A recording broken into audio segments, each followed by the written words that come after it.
ఇన్నాళ్ళు ప్రభుత్వాలు గాని, ఇంకొకళ్ళు గాని మహిళలకు గుడ్ న్యూస్ చెప్పారో లేదో గాని, ఇది మాత్రం నిజంగా ట్రంప్ మాత్రం గుడ్ న్యూస్ అని చెప్పారని చెప్పాలి. ఎందుకంటే ట్రంప్ చెప్పాడు అని ఎందుకు అంటున్నానంటే బంగారం రేటు తగ్గడానికి కారణం ట్రంపే కాబట్టి. ఎందుకంటే ఆయన సుంకాలు వేయడం, ఈ మదుపరులు మొత్తం వాళ్ళ ఇన్వెస్ట్మెంట్లు మొత్తం వెనక్కి తీసుకోవడం, దీని అన్నిటి వల్ల సో అంటే ప్రాక్టికల్గా భాషలో మాట్లాడుతున్నా. సో దానివల్ల బంగారం రేట్లు డౌన్ అవుతున్నాయి. సో ఇంకా డౌన్ ఫాల్ అయ్యే చాలా అవకాశాలు ఉన్నాయని చెప్పి కూడా చాలా మంది ఆర్థికవేత్తలు చెప్తున్న పరిస్థితి. సో ఇప్పుడు 10 గ్రామ్ గోల్డ్ 90,000 వరకు ఉంది కదా, అంటే గ్రామ్ వచ్చేసి 9,000 వరకు పడుతుంది. సో కరెక్ట్గా ఒక 20 డేస్ వరకు వెయిట్ చేయండి. 20 డేస్లో కనీసం ఒక 15,000 అంటే 15,000 ఈజీగా తగ్గుద్ది. సో ఈ వీడియో చివరకు చూడండి, మీకు ఒక బెస్ట్ కంటెంట్ ఇస్తాను.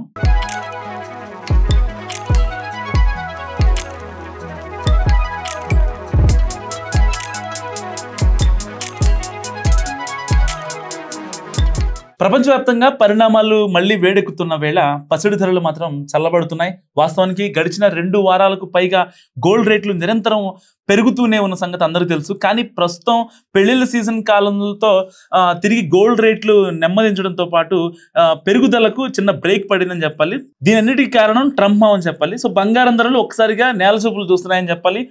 వరుసగా పెరుగుతూ తులం బంగారం ₹1,00,000 చేరువవుతుందని ఆందోళన చెందిన మహిళలకు భారీగానే ఊరట కలిగింది. సో ప్రస్తుతం బంగారం ధరలు రోజు రోజుకు పడిపోతున్నాయి. వరుసగా బంగారం ధరలు తగ్గడంతో పసిడి ప్రియులంతా ఆనందం వ్యక్తం చేస్తున్నారు. ఎందుకంటే మన ఇంట్లో వాళ్ళు అమ్మ కావచ్చు, అక్క కావచ్చు, చెల్లి కావచ్చు, ఎవరైనా ఏదన్నా కొనడానికి వెళ్ళామంటే ఇంకొకటి ఎందుకు తీసుకోలేదు అనే అంటే బంగారం విషయంలో పర్టికులర్గా. సో అంటే వరల్డ్ వైడ్గా ఉన్న మహిళలకి టూర్లు, విలాసాలు అవి ఇష్టమైతే పర్టికులర్గా ఎస్పెషల్లీ ఇండియన్స్కి అండ్ తెలుగు రాష్ట్రాల్లో ఉన్న మహిళలకి బంగారం అంటే అసలు చచ్చిపోతారు. ఎందుకంటే ఏదైనా ఫంక్షన్కి వెళ్ళినా, ఏదైనా పార్టీకి వెళ్ళినా అంటే మా దగ్గర ఇది ఉందని చూపించుకోవాలి. సో ఇది అందరికీ ఉంటుంది కాబట్టి. సో ఇలాంటి నేపథ్యంలో ఇన్వెస్టర్లు తమ పెట్టుబడులను బంగారం నుంచి సైతం తొలగిస్తున్నారు.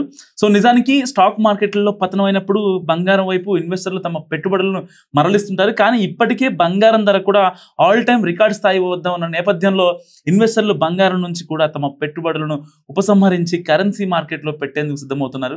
ముఖ్యంగా అమెరికన్ డాలర్, ఇంకా జపాన్ యోన్ వంటి కరెన్సీలో పెట్టుబడి పెడుతున్నారు. అయితే బంగారంలో కన్నా కూడా వెండిలోకి పెట్టుబడి పెట్టేందుకు ఇన్వెస్టర్లు ఎక్కువగా ఆసక్తి చూపిస్తున్నారట.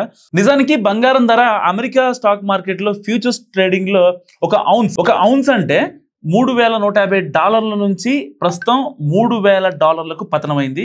సో హైదరాబాద్ లో సోమవారం 24 క్యారెట్ల 100 గ్రాముల బంగారంకు $2,800 తగ్గింది. ఆదివారం 100 గ్రాముల 24 క్యారెట్ల బంగారం $9,06,600 ఉండగా సోమవారం $2,500 తగ్గి $9,03,500గా ఉంది. సో అదేవిధంగా 100 గ్రాముల బంగారంకు $2,500 తగ్గింది.